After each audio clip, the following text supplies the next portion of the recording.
And we are live. Hey everyone, it's Ultra Podcast Z.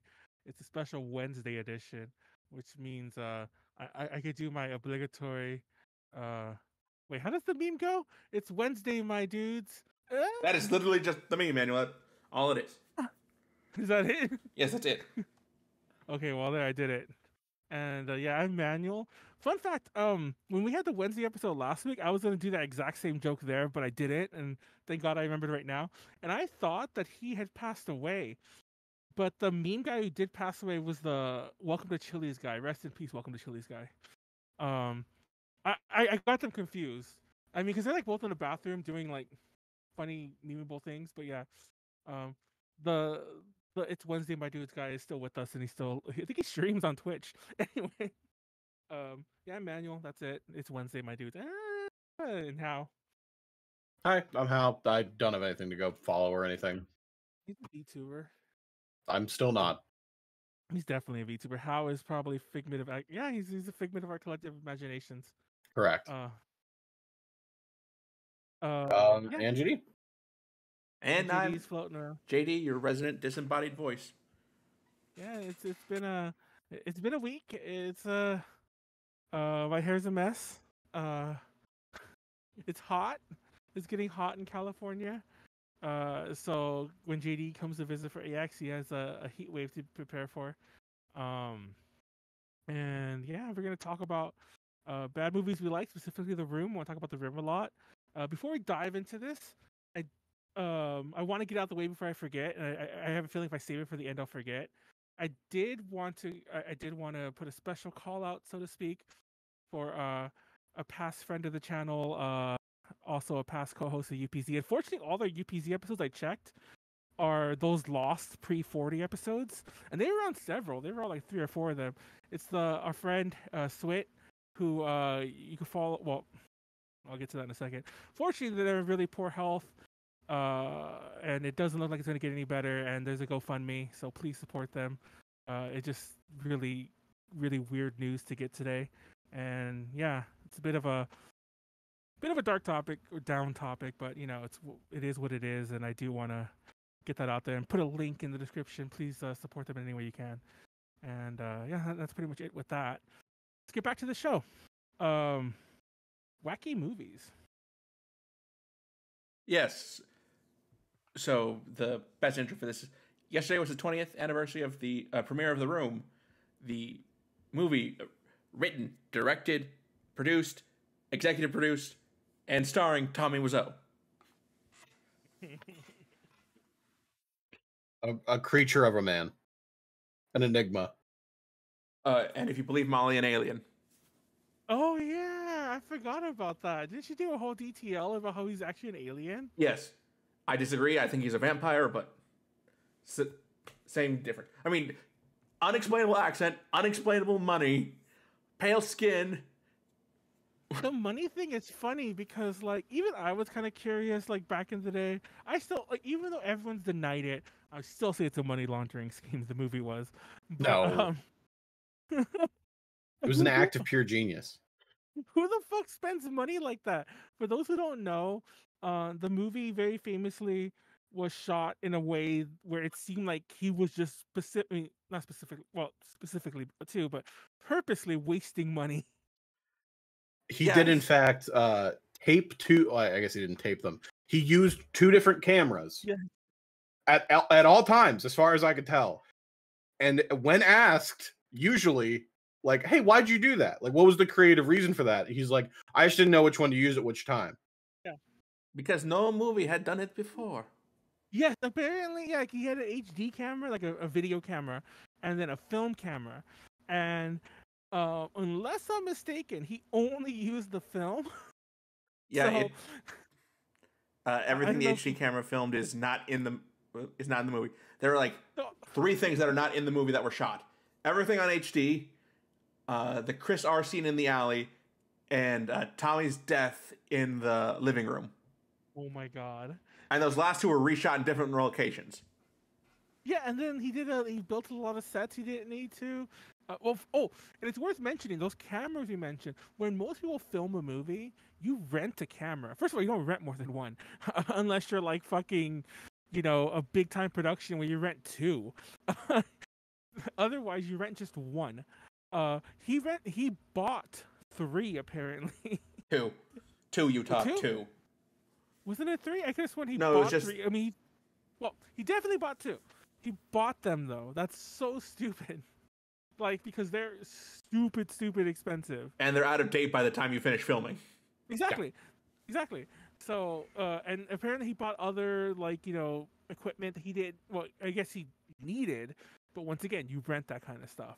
And this is just the making of the movie. Yeah, and then he obviously, like JD said, he would film things and refilm it.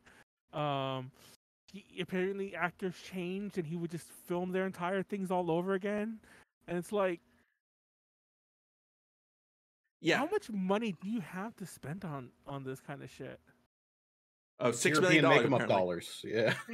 European make 'em up dollars. I think the budget was $6 million. Yeah. And that's insane. Like, to put it in perspective, I think that's what's a movie that costs about that much? I think the original, like, mind you, these are hard to like compare movies, but I think the original Halloween, like, John Carpenter Halloween, was made for like a couple $100,000 or something like that, basically the equivalent of about $1 million at the time.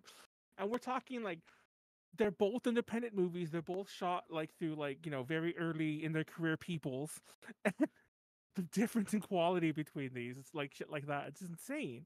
And I think another good example is, I think the first Nightmare on Elm Street was like $1 million and 80 something dollars. So we're talking like maybe $1.7 million by early 2000s. And it's like a third of the budget. And look at the difference. I don't know. I just think there was some laundering of the money. No, don't sue me, Tommy Wiseau, but yes. Okay, Manuel. Going by a quick in today's dollars calculation, the original Halloween cost. Where is it? I had it here. $1.5 million, maybe. Okay, there it goes. So the room would have cost like. And the original Halloween's a really good example, because they're both, like I said, they're both really early movies of really unknown people, both made independently without studio intervention. Obviously, studios got involved way later on with Halloween, but that first one, obviously the horror movie, it's a little different, but still, it's like night and day what you could do with that money. Imagine that first Halloween if they fucking had 4 times the budget. Yeah, the room in today's dollars would be about $10 million. That's a lot of drugs. That's a lot of drugs. Okay, not to say Tommy Wiseau's on drugs. I actually don't think he is, but he's just a strange man. He's just high on his own brain. Okay, can we talk the actual movie now?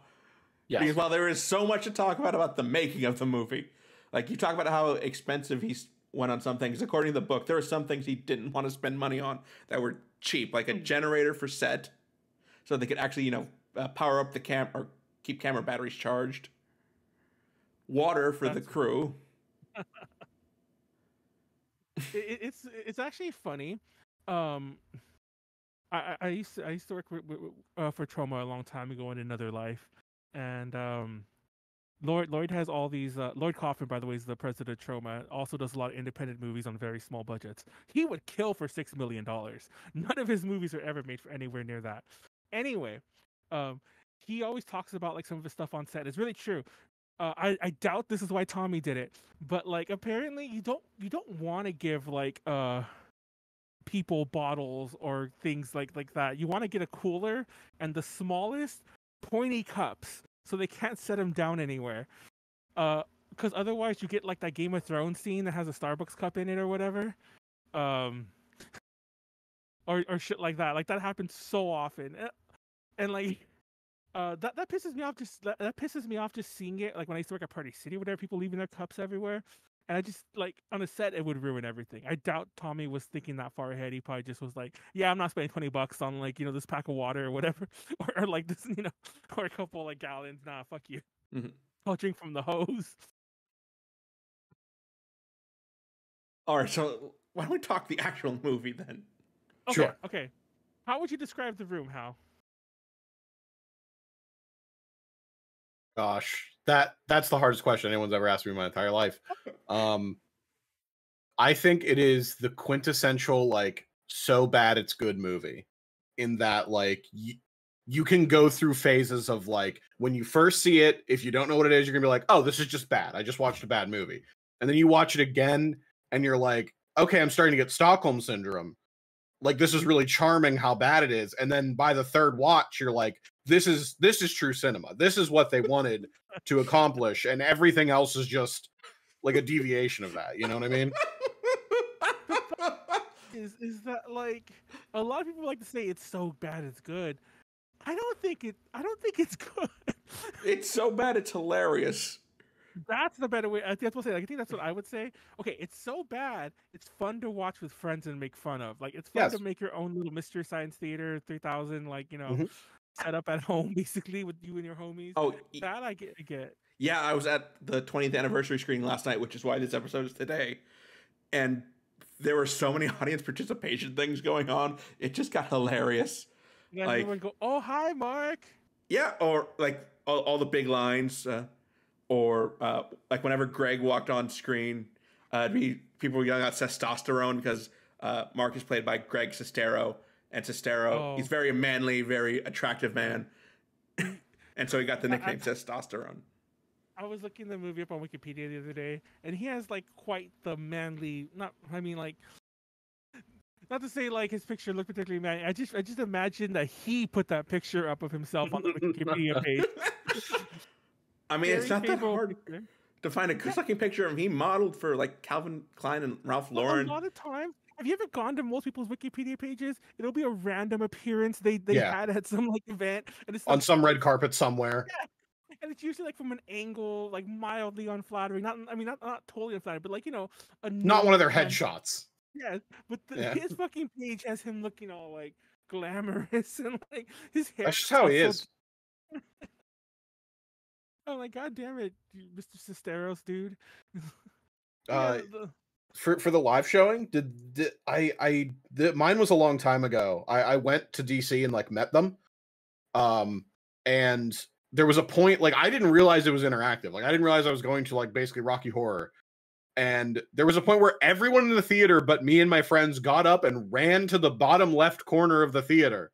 And I was like, what is happening? Or is there an evacuation? And then Tommy walks on screen, waves to the bottom corner, and everyone's just waving back and then runs back to their seats. And I was like, this is the best day of my life.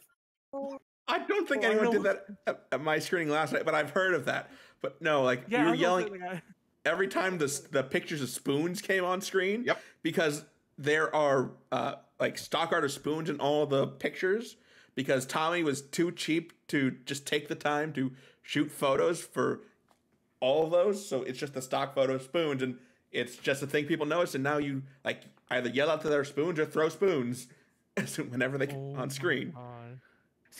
My apologies to all the theater workers who had to pick up all those spoons last night. They know what they're doing when they show it now. Feeling I watched it at the wrong time.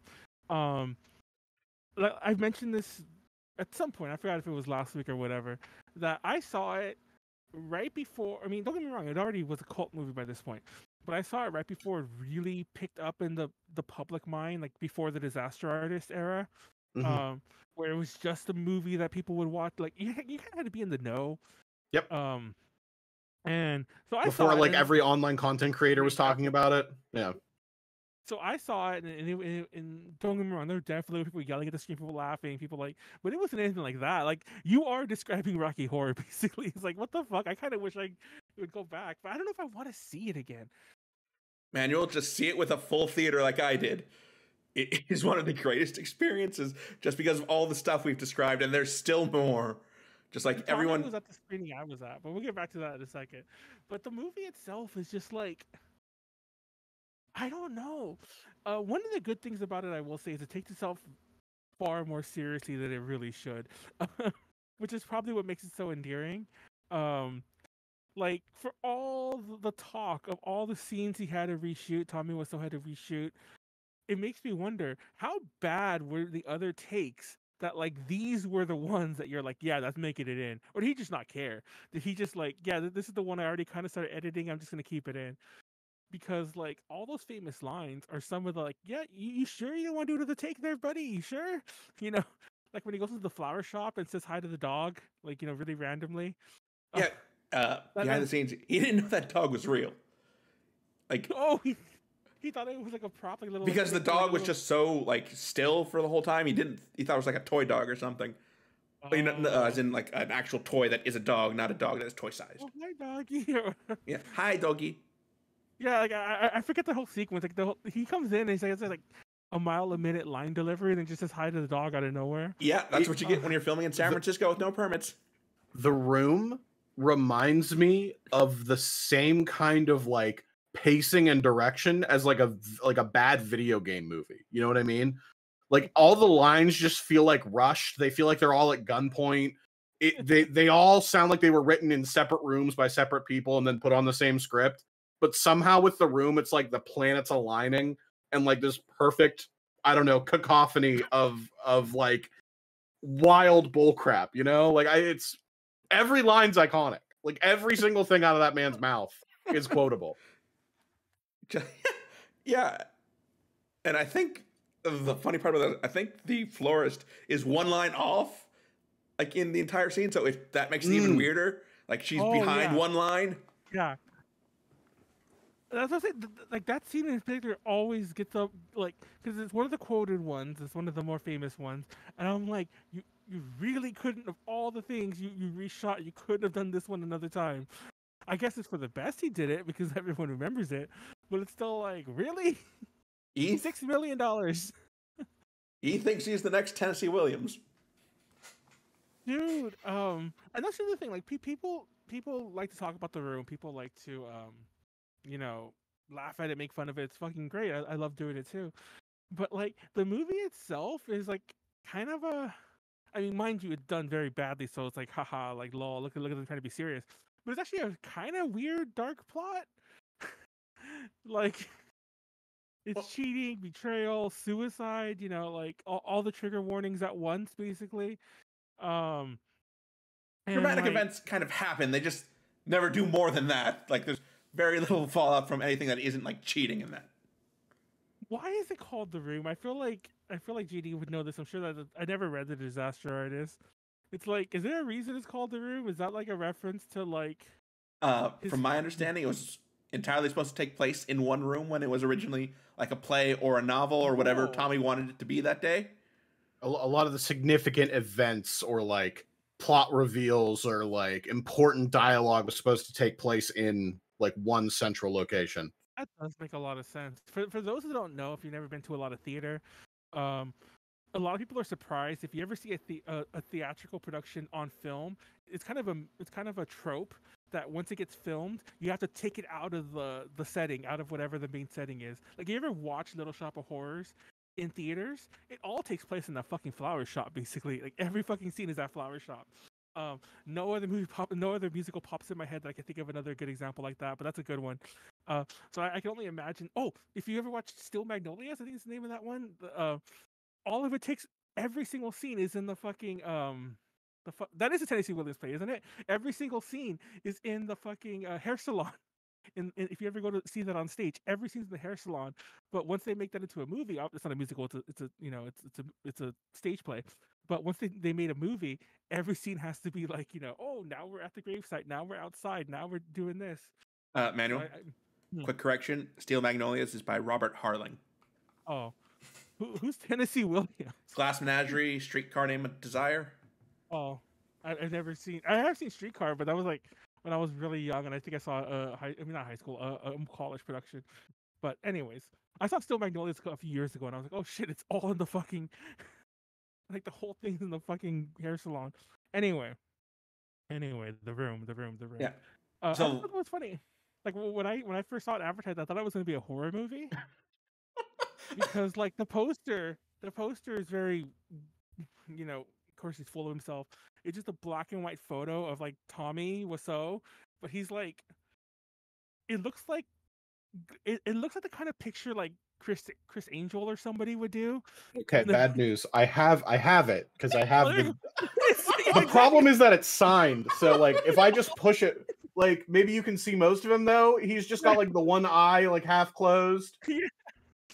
And for those of you who want to know what this says, it says to Hal, love Tommy. None of that looks anything like that. P.S. Be good. Be good. Did he really say P.S. Be good? Yeah, dude, I have a fucking shirt too.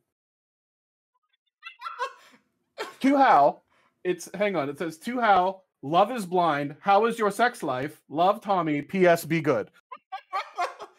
And it's a room shirt. Nice. You're tearing me apart, Lisa. Yeah, that's the picture he chose. This gray fucker right here. Don't try to look it up now because I have to find the exact one. But there's this horror movie by this dude named Abel Ferreira. He's a pretty famous director for doing some other shit. But his first movie was a horror movie called The Driller Killer. And there's a specific poster for The Driller Killer. I think it's the one that actually, I mean, it came out, it was released when the movie came out too, like in the 70s. But it was also for the DVD release, where it looks a lot like the fucking picture for The Room. At least to me. Maybe just my weird connections in my head. And a little bit.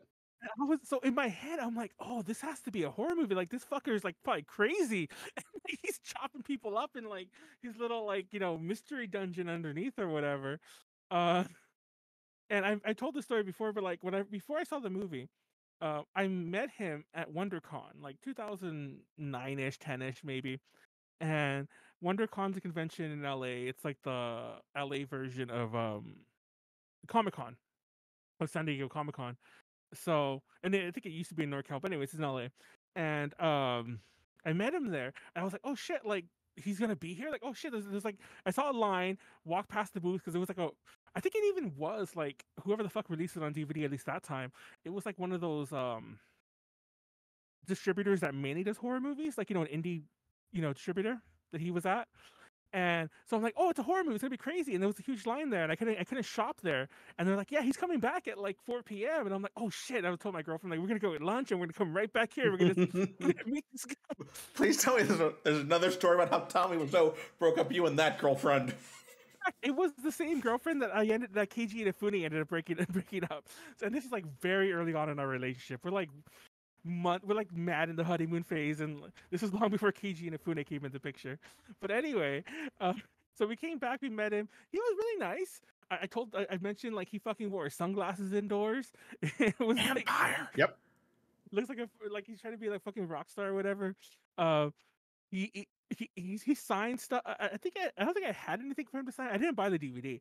I think I just gave him like the autograph page that they had in the WonderCon book, like at the back of it. And I tried to look. I think I threw it away on accident without realizing that there were autographs in the back. Because I remember throwing away most of my guides a couple years back. Because I'm like, I had a stack of them. And like, oops, Tommy was so signed the back of that. I do remember. I think it's worth noting because we had that whole rant about autographs. Like a few dozen episodes ago. He didn't charge for it. He was just signing shit. He was just standing there signing things.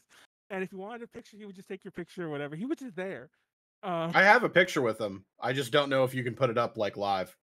If you send it to me, I can put it in the edit at least.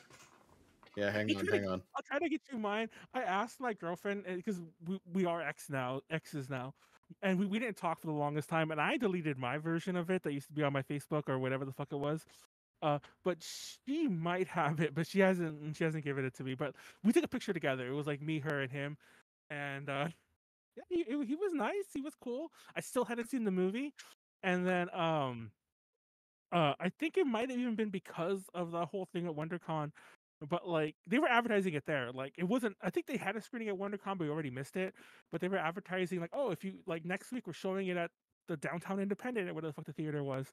And I'm like, yeah, let's go. It's fucking like $10, and he's gonna be there, like talking about it. And then we saw it. We're like, what the fuck? That was a horror movie. Meeting him before seeing the movie. Yeah, I had no idea. I don't know. That has to be like, I don't know, meeting an angel or something. And it's even funnier because, like, don't get me wrong, there were a lot of people who were like there wasn't a line. I think because he was just signing and doing whatever the fuck he wanted, it was more of a mob around him at WonderCon. But at the screening, there was a huge line to like get him to like sign things, take a picture. So like it was a good thing we met him before because there was no way that we were gonna. I mean, he probably would have stayed. I'm pretty sure like his ego probably talking. He was gonna stay for fucking every fucking autograph and picture he could, but we weren't gonna wait for that. But yeah, so yeah, it's not weird. I met him before the fucking movie. I was under the impression it was gonna be like the weirdest fucking, goriest horror movie you'd ever seen in your life. Just a story about tragedy. Betrayal and love and friendship, cast aside.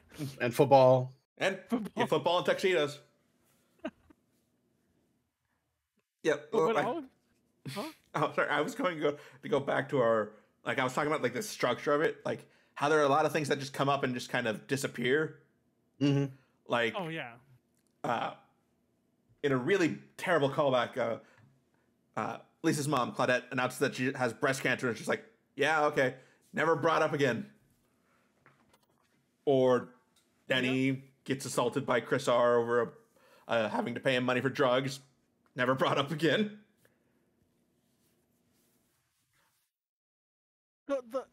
There's an entire, like I said, I went to the Wikipedia page. First of all, that Wikipedia page has way too much info on it. But there's a whole section, a whole multi-paragraph section at the end of the page that's about the inconsistencies and the drop plots of the movie. Yeah. And it's funny because like I've seen it a couple times now. Like that wasn't the only one time I've seen it. But like I don't think I noticed all that stuff. But the funny thing is like typically when you're filming a movie, shit like that happens. Maybe he never filmed the other scene to it. Maybe he cut it out. Nope. Everything in the script is there. Oh, so he just wanted to drop that shit like nothing. He just thinks he's being really dramatic and hoping that it's just, I guess, more effective, and that people wouldn't really care as much as just feel moved. But I don't know, like the fucking. The movie is so weird, and I'll never forget like watching it, and when like the first of several sex scenes happens, I wasn't expecting that. Like I'd expect it in a horror movie for the record, but I wasn't expecting it in The Room. As a matter of fact, most people like I know who I showed it to. Like once again, I think I showed like a friend of mine had it on DVD, and I watched it with some other friends of mine. About a year or two afterwards, like 2012 or so, and when we watched it, like some of like the girls who were watching it with us were like, "Oh my god, there's sex in this movie," kind of one of those people were like, "Oh, we weren't expecting it," because like everyone had heard of it. It was kind of being more known by this point, and like I think that takes a lot of people by surprise too. Like I feel like if I saw it for the first time today, I wouldn't be expecting those scenes. Yeah, I took my sister to see it for the first time 5 years ago, I think, or right after the Disaster Artist came out, when it was like award season coming up, so they were doing the Fathom event for that. And she decided to bring along my cousin's kids, who were maybe 15 and 17 at the time. And who, my sister had seen the Disaster Artist already, so she thought she knew what was coming. But boy, when that first sex scene starts, it's like, cover the eyes really quickly.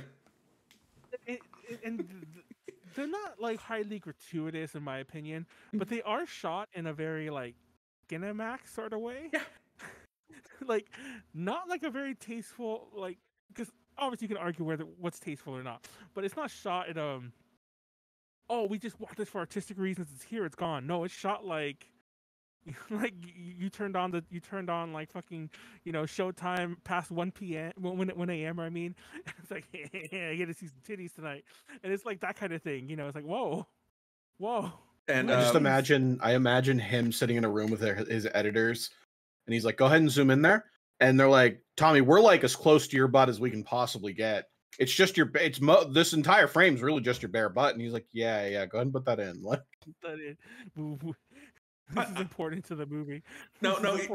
He realized he thought he had to show his butt because Brad Pitt did it in Legends of the Fall, and that was his justification. It's like, what an analog! What a litmus test to use. Yes. Brad Pitt did it in like I have to do it. Yeah, now I have to do it.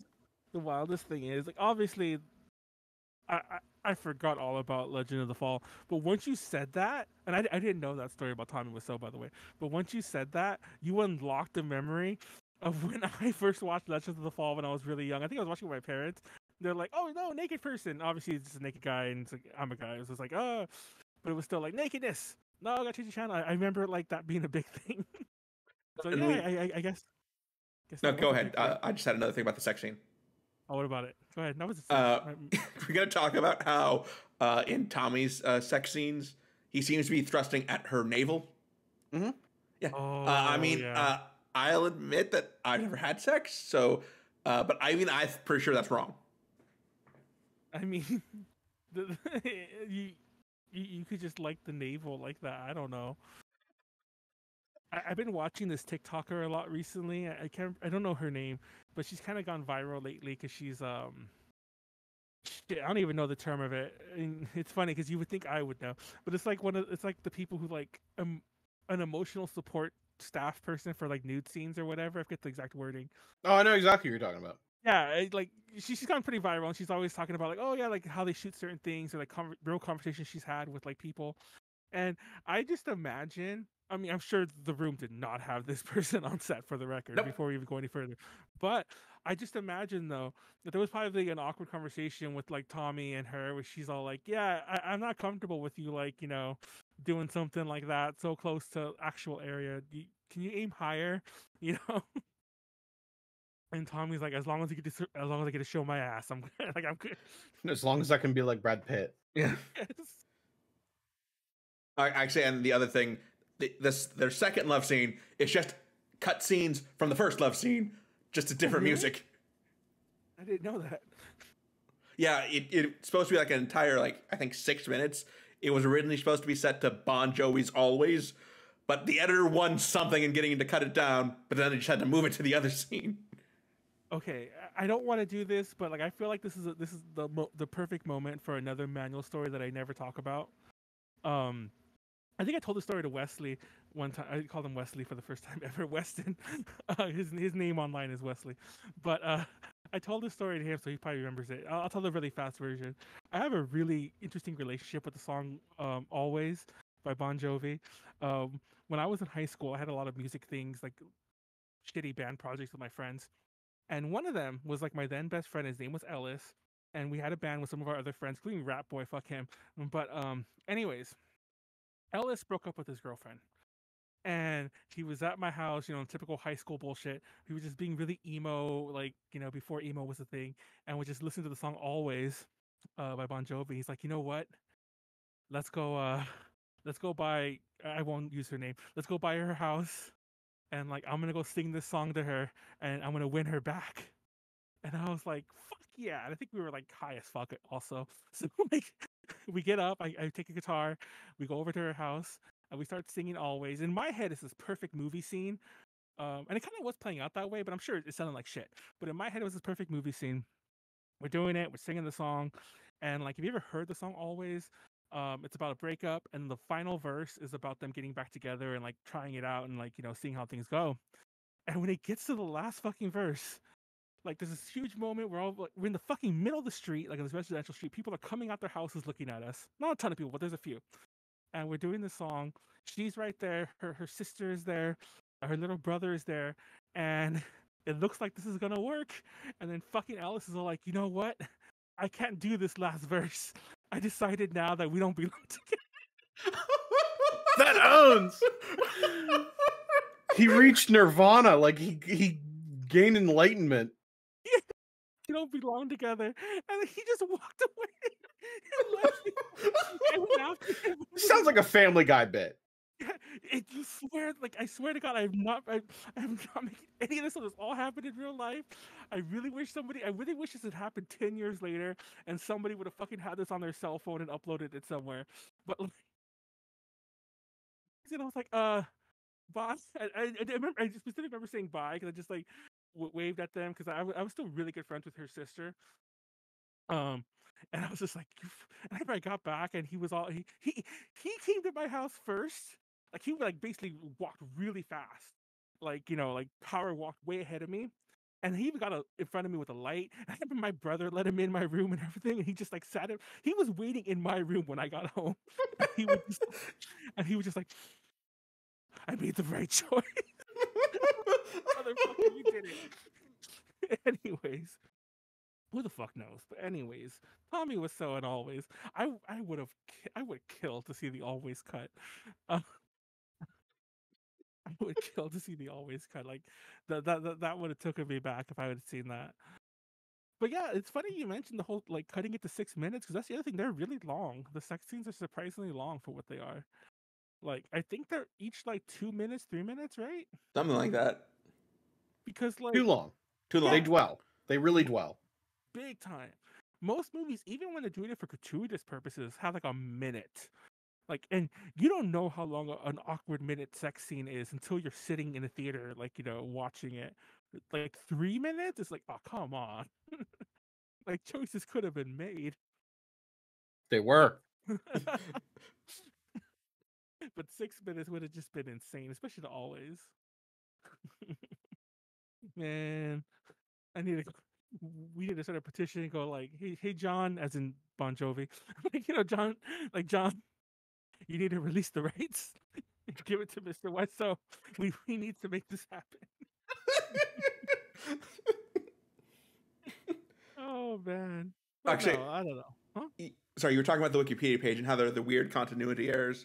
And one of my favorite ones that I realized the first time is that in one scene, Lisa orders a pizza. And then when we cut later and see that pizza, it's not the pizza she ordered. Mm-hmm. Like she orders it like half Hawaiian, half chicken and pesto, and it seems more like a plain cheese pizza or something. That's an obnoxious pizza anyway. If I like to think that in universe the pizza guy's like, I'm not fucking making that. You're getting a cheese. Half Hawaiian, half chicken and pesto. Who the fuck orders either? I mean, people definitely order both of those. But who the fuck orders either of those? Especially like half and half. Fuck that noise. Or the one where Lisa's planning for the party tonight. I think there's another sex scene. The day comes forth and the party still hasn't happened. And then the party happens that night. I never put that we were live. It just dawned on me. Just that we were live. Sorry. Manuel, you said you were taking time before we started. That's why I waited for you. Wait. You are tearing me apart, Manuel. I know. It just dawned on me. We are live with UPZ and have been for over 30 minutes. Sorry.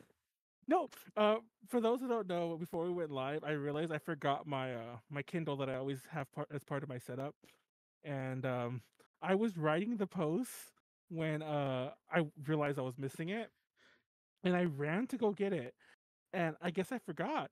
But right now, I was trying to find that fuck because I have a bunch of Windows tabs open, and I was trying to find the one that had the room Wikipedia page I had opened earlier, and I found the one where I'd started writing the post. I'm like, Manuel. oops. Anyways. Oops. Anyway. Mm-hmm. Yeah, the movie's interesting. I don't know if, like, once again, I don't know how good it is.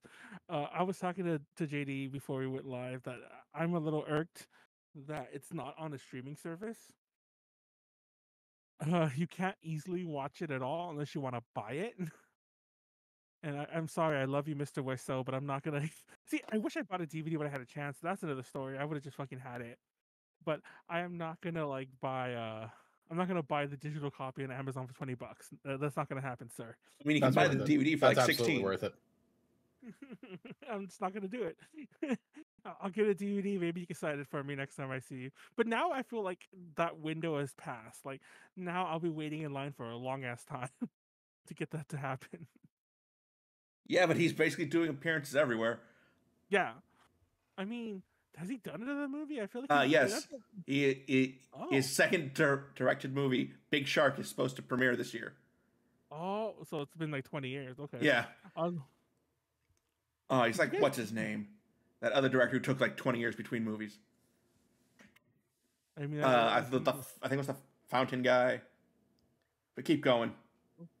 But yeah, that and I really wish I had checked other theaters for showings last night, because there was a 7:30 showing in Atlanta that had Greg there, and I was like, no, and it was already sold out. Oops.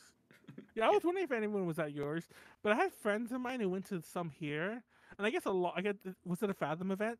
Because I can only assume that it was showing at a ton of theaters, but nobody I personally know went to one that had people there. I mean, not fans there, but you know what I mean. Yeah, it had guests. This one was specifically like at an independent theater, so it might have been doing something additional.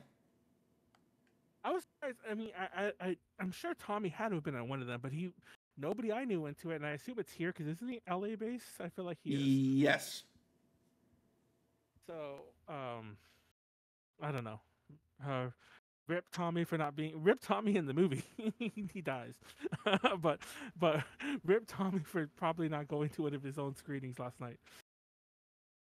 I mean, did you know that they're? Huh? Oh, actually, yeah, one of the hundreds of maybe thousands of screens showing it. Why didn't you go to one of the special whatever screenings? How? What do you mean? Last night. Why didn't I? Yeah. Because I work for a living.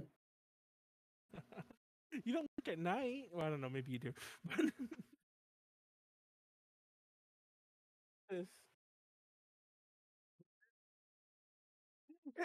The fucking room is all these. When you type in the room, I'm trying to find the screening to see if Tommy Wiseau was that one recently, and all I'm getting are hits about from like Reddit where everyone's complaining that you can't stream it anywhere. So they're basically all having my my complaint. I bet it feels really good to know that a lot of Reddit.com agrees with you, Manuel. Oh yeah, like I personally like the idea that millions of unknown Redditors probably are on my side. That's the right kind of people I want behind me. If there's one thing that inspires confidence in my opinions, it's when a lot of Reddit agrees with me. The fucking he reminds me a lot of, is his name Neil Breen? I don't know like how that name came to me. Like I feel like I've always forget his names. I don't know if you've ever heard of that guy. He lives in Vegas. He does a bunch of like really bad movies. I think he's like a real estate guy in Vegas, and like he makes money like that, but then he uses the money he makes from his day job to like fund his art. And I don't want to rag on the guy because he's clearly living his dream in his own way, and he actually finishes all these movies. But like, you can only get them from him. You have to like buy them on DVD from him. I feel like Tommy Wiseau is the more friendly version of him, of Neil Breen. I looked up Neil Breen. First of all, movie posters. Wild that these are the things he decided on. Second, it says people also search for Tommy Wiseau, Rag Sestera. I'll say, like, I feel like don't get me wrong, from what I understand, Neil Breen is a very, I don't want to say call him the tidge, it's not the right word, but he's the kind of person that if you talk about one of his movies and you're like a little too critical of it on like YouTube or whatever, he'll like copyright claim you kind of thing. Shit like that. And like I said, you could only get the movies from him, and I don't think he'll even sell like nice DVDs like what you just had for the room. It's like $20, and they'll give you like a CDR that like has a little like light scribe thing on the other side or whatever. That owns. I mean DVDR, but yeah, you get the point. Like he'll just like make it himself that day and just mail it to you in a jewel case.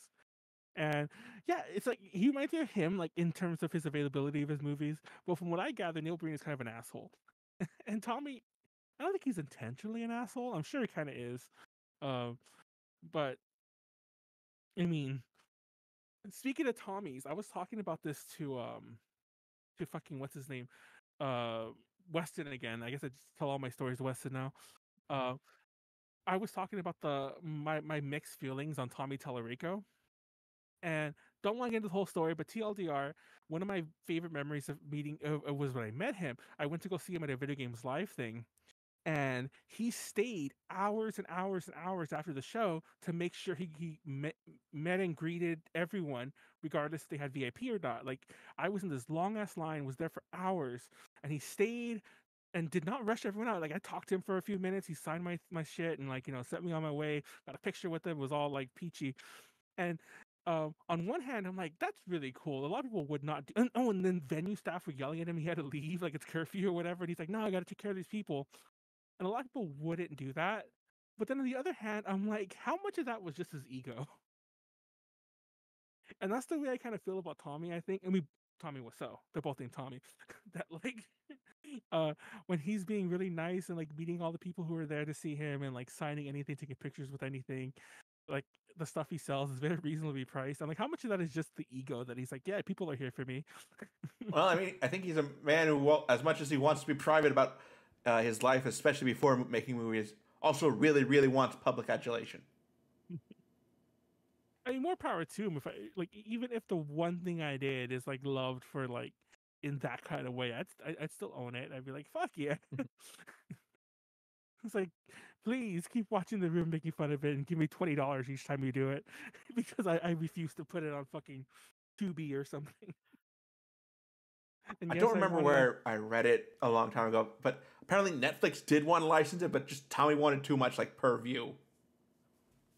I mean, I could hear him doing that too. He's like, yeah, I want to charge like $5 each time. It's like, Tommy, it's a subscription service. Like everyone pays 10 for millions of movies or whatever. It's like, no, I want specific.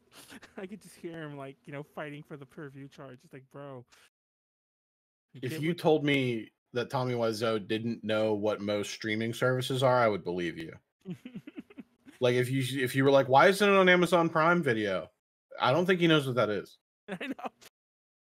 Like I think if you told him about it, he'd understand it. But like I don't have proof that he understands what's going on around him. You know what I mean? He seems like he's like floating through space and time, and we happen to be in the same area. You know? With him when it happens. Editor's note: the director I was thinking was Terrence Malick. Sorry, I was reading your own editor's note. Because I was thinking like 20 years between movies, which was the same for Terrence Malick before he did, I think, Thin Red Line. It had been like 20 years since he made his last movie. Okay.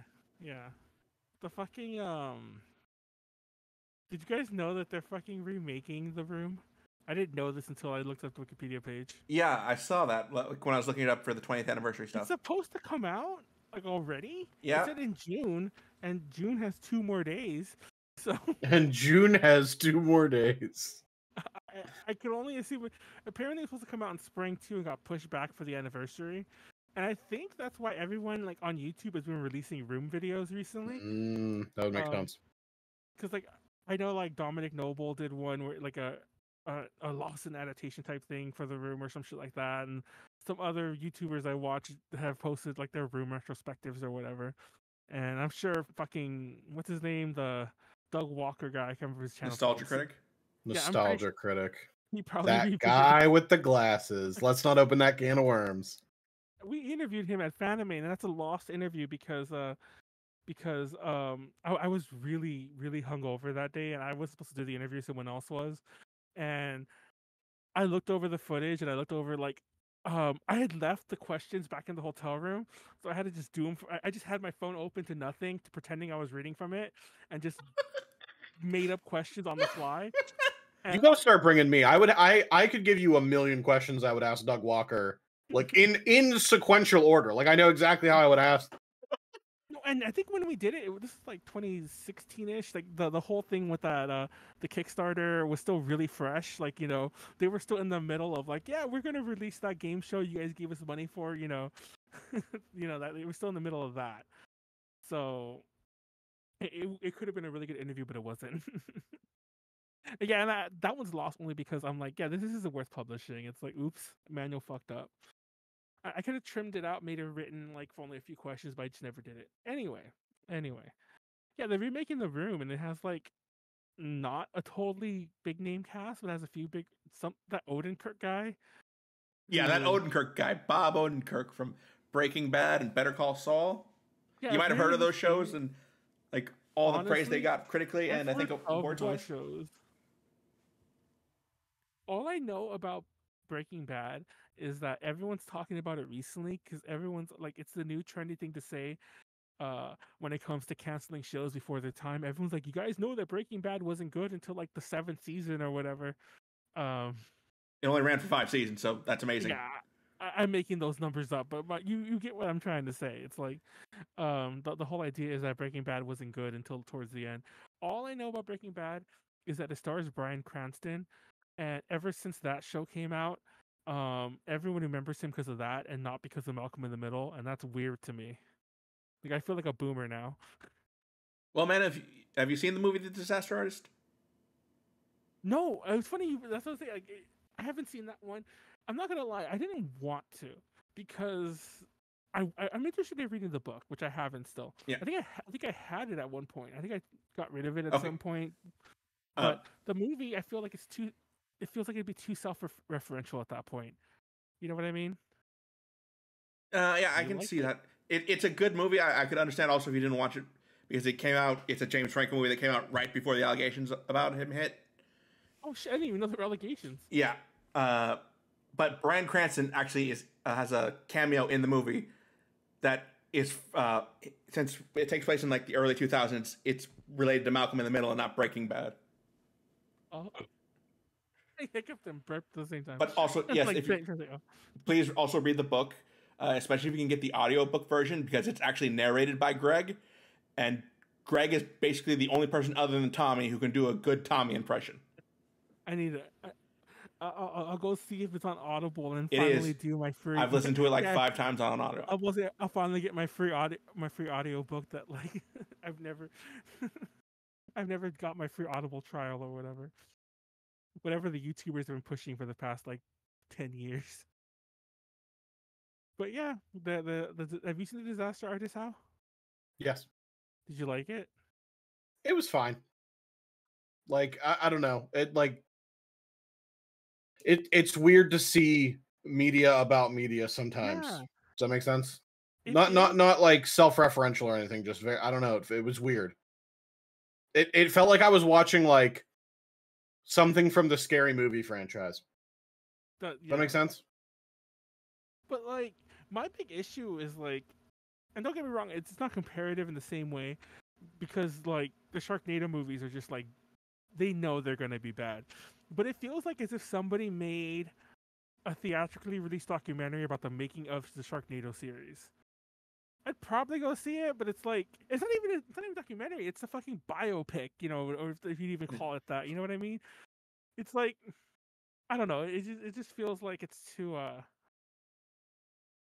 intentional, and it's funny because I had no idea about James Franco's allegations or whatever, but I didn't like that it was a bunch of big name actors or relatively big name actors. I know it's not like super A-list cast, but still, it just like I don't know, man. If Greg Sesteros had did like a very like low key version of it with like his other model friends or whatever. Or something, I don't know, something like that. I'd probably be far more behind that. I'd be like, yeah, I'd watch that. Speaking of stuff like Sharknado, are there any other like so bad it's good movies or like so bad it's actually really entertaining movies that you guys can think of off the top of your head? Because like there's a lot of them that like are very similar to The Room, where it's like I don't know if they intended this to be a cult classic or like for people to kind of laugh at it, but that like they're fine with it. And then there's definitely movies where they're like they are trying way too hard to be a cult classic and be like, haha, isn't it funny? Like Sharknado kind of walks that line for me where it's like they seem like they're a little too aware and leaning too hard into like, haha, look how bad the movie is. It's about tornadoes with sharks in them. But then there's movies like Birdemic, where I'm like, I'm not sure if they know what's happening. Like, I think they do, but maybe they don't. Do you know what I mean? Birdemic it's funny because I think it was the same booth. Now that I stop and think about it, I think it was the same Blue Vinegar. I think that's the name of the brand. They're like a pub distributor. I think it was that booth that I saw Tommy at years before at WonderCon. Anyways, Blue Vinegar, is that the name of the company? I know Vinegar Syndrome. Anyways, I know Vinegar is in it. Anyway, Vinegar Syndrome. There you go. I think that the logo is blue, which is why I'm thinking about it. I don't know if that could be wrong or whatever. Anyways, I went to their booth when a different WonderCon, funny enough. Like no, it was LA Comic Con. I went to their booth at LA Comic Con and I was buying a bunch of like, horror movies, whatever, like the new releases on Blu-ray, whatever the fuck. And I bought a few things, and I remember I was about to leave. I'm like, oh, I'll pay. Like, what's the money? Like, what's the charge? It's like, oh, it's so and so, but you bought like a bunch of stuff. I'll knock out $20 or whatever. I'm like, oh, cool. I wasn't even trying to bargain. So I gave him the money, and as I was leaving, they're like, oh, here, you can have this too. And they gave me a Blu-ray to Birdemic. Just gave me a Blu-ray to Birdemic, and I remember like I was like, this looks pretty cool, just on the cover, and I'm like, I watched it, I'm like, what the fuck is that's the movie I watched the day I got home, like the second I got home, by the way. Put that shit on my PS3. I'm yeah, I think I was still with that girlfriend. I can. It was definitely right around the time we were about to break up. If I was still with her, and it didn't help anything, I'm sure. But like, put it in and we watched it. We're like, what the fuck is this movie? But yeah, very similarly, I mean, I'm sure like the actors are probably like winking, nudging to each other, Mhm. but that director whose name escapes me right now, um, he 100% thought he was making a good movie. Like, he has it in his head. I'm sure he was making a classic, and those are the best kind. I don't know. I have a lot of so bad it's good movies, um, but honestly, that's my bread and butter. Like what I used to watch. I did a whole DTL on Jim Wynorski. He's one of my favorite directors of all time. He's done like hundreds and hundreds of movies. Like, we'll never know how many movies he does because he uses so many pseudonyms that no one knows but him. Like, every so I mean, often. if there's that many, odds are he doesn't know. Yeah, exactly. He's got a vague count and is like, I don't know, like 115 or something, 120. Because they're like, it wasn't until he admitted himself, like the name he uses, that everyone learned that he was doing a lot of like these talking animal movies, like family movies. They're meant to be family movies, not talking cat, not like the really really bad ones, but like ones that were meant specifically to be like sold at a fucking Walmart for like $5 in a bin, but like, to families who don't know any better. He was doing a ton of those, but mainly what he does now is a bunch of like low rent, like, softcore porn movies. But in the 80s he did a lot of like, cheesy horror movies. He did Chopping Mall, which everyone likes, but my favorite one is Deathstalker 2, which is like a fantasy movie that like is shot on like, I think, a $60,000 budget in like Argentina or somewhere, and like it does not look like it's that cheap, and I fucking I love that movie. I show it to people and no one thinks it's as good as I do. So maybe I'm wrong. It's so bad it's good. Maybe everyone else just thinks it's bad. But that's my top pick of like so bad it's good. Do you have any others besides like Birdemic and like anything like that? How? I mean, I have a lot. Like, it depends on genre, really, because like there's like the Leprechaun movies. If you're looking for horror movies, you know what I mean, where it's like Dude, it knows what it's doing, but also like I don't know, like it's still pretty bad, even though it's self-aware, have you but like in seen a good way, Leprechaun you 4? know? One where he's Yeah, in space? yeah, That's the best one. yeah. Saw that one kind of recently. I think I saw it like last year or sometime during the pandemic, and I was like, "How have I never seen this movie?" It is shockingly good. That and the second one, I think, are the most Oh entertaining. yeah, this. Oh, Back in the Hood or whatever it's called. I love the second one. I think it's that the fourth one only. I think you can only watch that one on Paramount Plus. But most of the others, or Peacock, or one of those. But most of the others are like free on streaming services, and I'm like, oh, so I've seen them all. Yeah, but part four, Leprechaun in Space, that's fucking amazing. It's just a good movie. Honestly, that movie feels like the Leprechaun was put into it. Like there was a script already written, and then somebody's all like, "Well, we got $1 million to make a new Leprechaun movie. Why don't we just pick up this script and throw the Leprechaun in it?" Because I feel like he's barely like involved in it. Like, I mean, Mm-hmm. he's in it for. And that's the one where like they kill him and like somebody pees on his corpse and it goes into his pee hole. I just like, what the fuck is this plot? But yeah, My other favorite genre is probably video game movies or like oh, movies that shouldn't have been made. Pretty much anything by Uwe Boll, oh, who is one of my favorite directors of all time. There are so many interviews with him where he's just like, well, first of all, he says some unsavory things. He'll say the R slur instead of idiot here, but there's an interview where he's like, "No, listen, I'm not a fucking idiot like Michael Bay, okay? You should just watch my movies." And the worst part is he's not wrong. His movies aren't that much worse than Michael Bay movies. okay. Michael Bay just had more money. Like, I'm gonna say something that's probably gonna get me canceled, but I don't like. Actually, I'm not going to say anything, but like, if you watch the movie, don't judge me on it. One of my favorite movies of his is Postal. And if you don't know what Postal is a franchise that can get me canceled for just just talking about it. But he did a film version of Postal, and it is fucking terrible.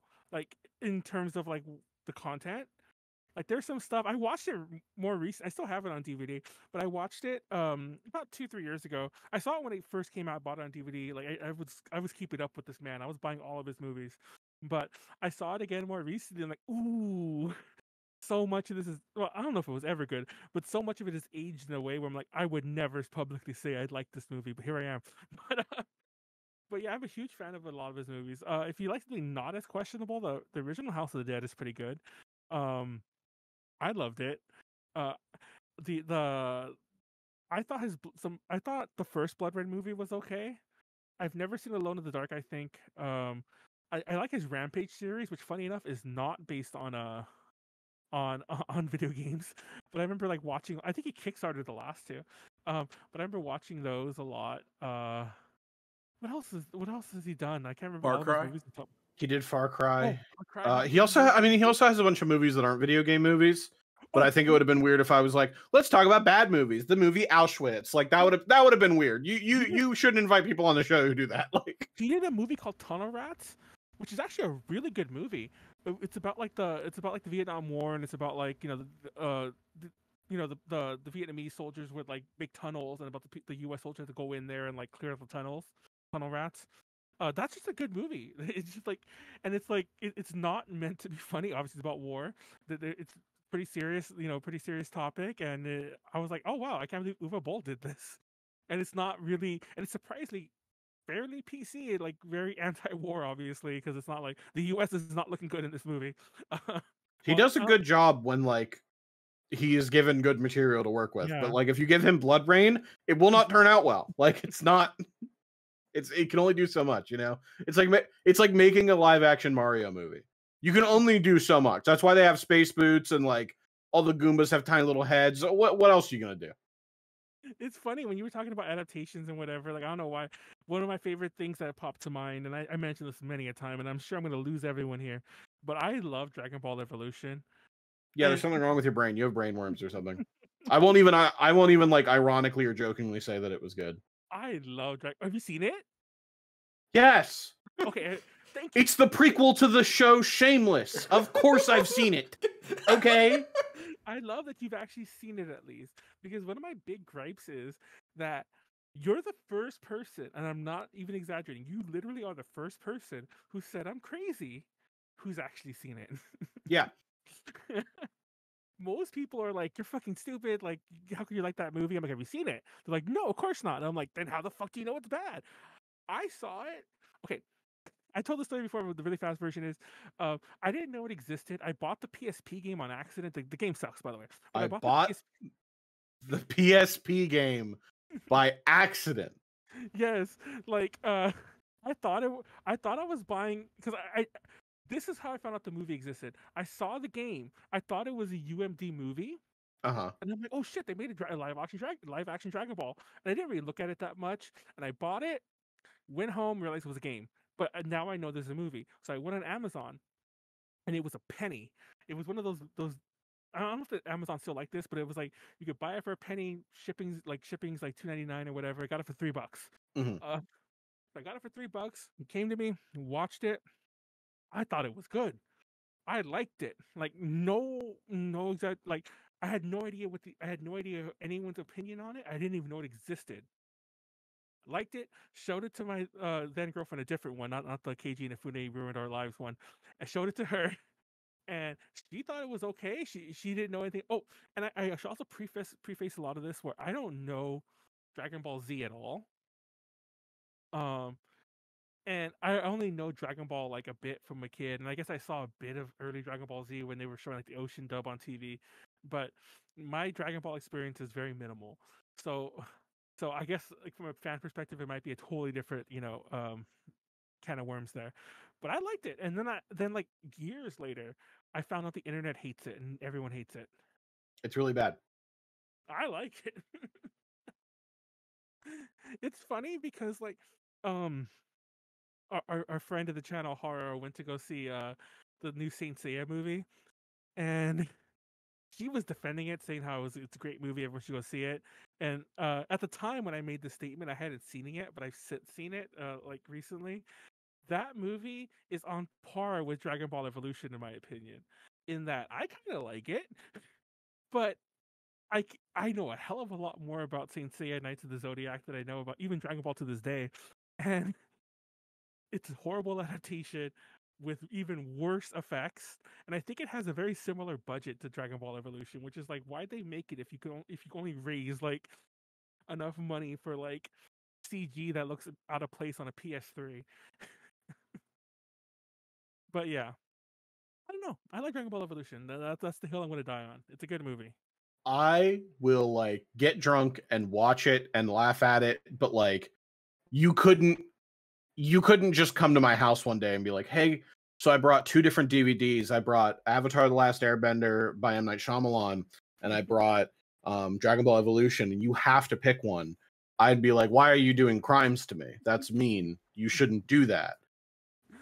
I also another, speaking of adaptations, also this is one nobody really seems to talk about much. I saw there's a Fist of the North Star adaptation that stars Gary Daniels. Mhm. I love that movie. Honestly, that one's fine. That's a good movie. It's one of those ones that seems just self-aware enough that they're like, "Am I supposed to say this goofy ass line? I'm gonna do it. It's why not? It's fun." It reminds me of like it reminds me of American adaptations of Super Sentai, like Power Rangers.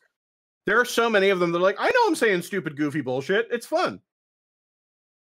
Jaggy's in the movie, and if you've never seen the Fist of North Star, Jaggy's his character who almost got his head blown up by Kenshiro, but he put a helmet on. In the movie, he just has it bandaged up, but he put a helmet on so his head wouldn't blow up.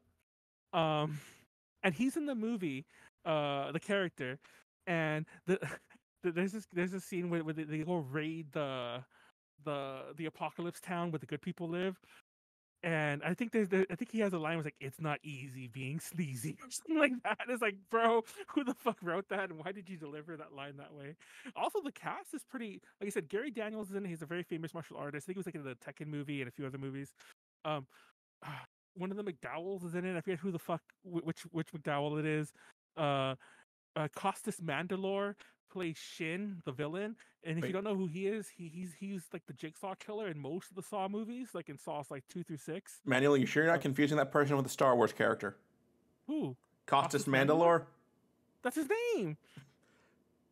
Costas Mandalore, but it's spelled differently, Mandalore, as opposed to Mandalore, even though I'm pronouncing it duh. But yeah, Mandalore. Google is Costas Mandalore. Now Joke, Manuel. Yeah, now I'm overpronouncing the Mandy. But anyway, and it also stars Dante Bosco? Yes. Rufio? It stars him. Speaking of Rufio, I fucking love Hook. I didn't know that was a flop until like my adult years. I loved that as a kid. One of my favorite movies of all fucking time. I'm still fucking pissed at Robin Williams, rest in peace. I'm not really pissed at him, but I'm still fucking pissed at like the Peter Pan character that fucking Rufio gets murdered by Hook, and that he was gonna let Hook live. Like, no, you need to stab Hook in the eye. There was also a very famous, not very famous, a very viral TikTok that went around for Pride Month, where they were saying how in some people's opinion, like they're like, oh, I like shipping together characters that seem like they could be kind of gay, and it was Shmi and Hook, and from that movie. I don't know if you've ever seen the movie, but there's a scene where like Hook goes to like shoot himself in the head, and like Shmi's gonna let him. He's like, "Stop me, Shmi! Stop me! Like, stop me!" And then Shmi finally stops him. He's like, "Shmi, I was really scared there." He's like, "I'm sorry, Captain," or whatever. Like everyone was.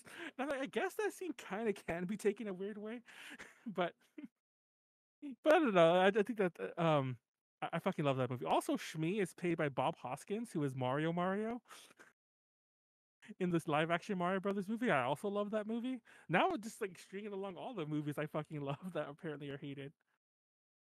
Well, I'll at least agree with you on Hook, Manuel. Hook's a good one. Have you seen Hook, How? Yeah. It's great. There's a cut scene that pisses me off because when Peter Pan first meets the Lost Boys, this is in some TV versions where like all the Lost Boys introduce themselves. Okay. And this is not a theatrical one, but all the Lost Boys introduce themselves. And when they get to Rufio, they introduce Rufio, and Rufio's like, "Yeah, I'm Rufio. Like, it's like I lead the Lost Boys now." And they're like, "Why don't you face Captain Hook?" He's like, "I can't. I'm too scared to face him." And he's like, and he puts his head down or whatever. I mean, not the exact words, but there's a whole scene about this. You can Google it. It's on YouTube. And that scene is such perfect character development that's cut from the fucking movie. Because if you've ever seen Hook, when they finally have the whole war at the end, Rufio is not at all scared to face Hook. Like, and then he dies. But it's like, it's such a full character arc where it's all like, oh shit, he got over his fear. Maybe he shouldn't have, but he got over it. Also, if you watch that scene, have you seen it recently, JD? No. I was watching the movie where like it's all slapsticky, all the Lost Boys like throwing eggs and like tripping the pirates. But then you cut to Rufio and he has a sword and he is just stabbing people. Like, he is literally killing people. It's like that guy's dead. That guy's dead. That guy's dead. Like Rufio was a murderer. Rufio was a murderer. Also, the character he plays in Fist of the North Star, Bat, does not die in the manga, but he dies, and I swear to God, they only killed him because whoever the fuck wrote and directed that movie probably saw Hook, and they're like, "Oh, we gotta have that scene again. We gotta kill Dante Bosco." Dante Bosco. But he dies very similarly, like in Kenshiro's arms, just like when he died in Pan's arms or whatever. I don't think he talks about his dad or whatever, but yeah. Anyway. I like seeing Dante Bosco on TikTok because he will have random TikToks where he's like, "All right, residual check from Disney XD that I did one voice line in. Aha, 76 cents. We're eating good tonight, boys." The fuck? Yeah, I've seen some like actors and voice actors just show off their residual checks just to show how much they actually get off that. I worked on some projects when I was a lot younger that I sold to a distribution company, and eventually I just sold all my rights because it got stupid after, and I wanted the money. But for years of my life, I had a very similar thing where I'm like, oh, somebody must have showed that project somewhere because I get a check. It usually wasn't that cheap, but it was always like at most a couple dollars. But sometimes they would come and it'd be like, wow, 12 cents? Like, this cost way more for you to send this to me. But legally they have to. But yeah, I'm like, oh shit. But yeah, any other like so bad it's good movies? I feel I didn't mean to talk about The Room so long, but then I kept having we had a surprising amount to say about it, and then I kept having my little asides. Manuel, we could probably talk about The Room for another month and still find something to talk about. I didn't really get to chime in on this one, but I don't know if Ed Wood is cheating, but Plan 9 from Outer Space is another fun one to watch just because of the weird like plot contrivances and cheap effects, but I'm sure Ed Wood was also working on a shoestring budget, essentially. I mentioned this before, but Edward Jr., I assume it's his son, I don't fucking know. But Edward Jr. Had this movie called Orgy of the Dead. I told the story. I forgot where the fuck I told the story. I think it was on a UPZ. And I rented that as a kid. Funny enough, with that friend of mine, Ellis, the one who we did the whole Always thing with, we rented that movie thinking that we were going to get like this fucking porn, like a horror porn, because we were fucking freaks. And we rented it, and we're like, shit, yeah, hell yeah. Me and my friend are going to watch porn in my bedroom together. But yeah, I put it in, and it was the most boring fucking movie of all time. And my point to bringing it up, and don't watch it, it's just like some random people stripping. It's like just a few stripping dances for an hour and a half. It's boring. But my point to bring it up is that is the worst Ed Wood movie of all time. I know it's Junior, but that is Ed Wood. His name is Ed Wood Jr. Oh wait, did he also do Orgy of the Dead? Yes. Is it the same Plan 9 guy? Yeah. Oh well, that's his fucking worst movie. No one talks about that one. Like, he only wrote it. Plan 9 from Outer Space is a good movie. Orgy of the Dead is fucking atrocious. It is a waste of time. It is a waste of space. It is a waste of film. If I had a copy of the negative, I would burn it so that nobody would ever have to see it again. I say, and then in anime movies, I don't know how much it's going to hurt us, but do you know the Happy Science religion? Hey, what? Yeah, they put out their own anime movies, like extolling their religion, and they are so bonkers that some of them are like kind of good. Especially, I think the dub understands that, but they still had to make it.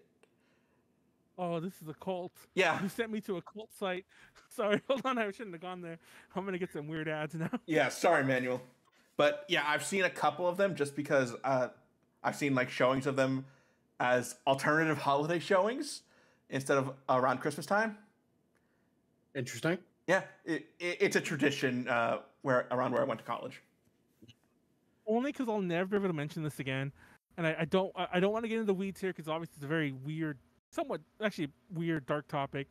But remember when Shinzo Abe was assassinated? Did you guys know that? Did you guys know that the guy who did it blamed it on the Mooney cult? I forget what the fuck their real name is, but like they call them Moonies because Sun Young Moon is the godhead figure of that cult. Apparently he was a Mooney, the Shinzo Abe was, or at least like, you know, let them run rampant in Japan or whatever. And I had not heard that name in so long. When I used to work at Crown Books, and I don't know if you guys, I mentioned it in passing, but I used to be one of my first jobs after Subway was I was a manager at a Crown Books. We were owned by this dude who was part of he was a Mooney, and the reason we would stock their books. And I remember like reading this. I used to read a bunch of shit when I was at the store. I remember reading Sun Young Moon's biography that he wrote while he was in prison, and I was all like, "What the fuck is like this religion that like I'm technically working for?" And it was just so weird that like, don't get me wrong, they're huge, but I had never like, it's one of those culty religion groups that like just always goes under the radar.